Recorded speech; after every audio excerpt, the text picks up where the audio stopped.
Obtaining an API key of Gpt-3 is not a complicated process. We have to perform a few simple steps. Step 1. Open your internet browser. Type openai.com in the browser's address bar and press Enter. We'll see the following website. Step 2. Click the API button at the top right.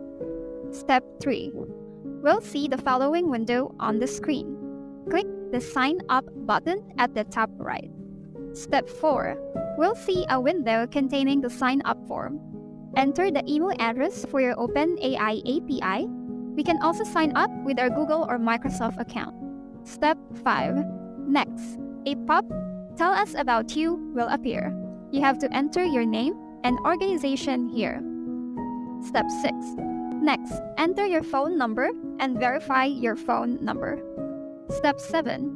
We'll see the following window on the screen. Next, click Personal button at the top right and then click View API Keys. Step 8. Here, we'll find the API key we need. Just click the Copy button and use where we need it.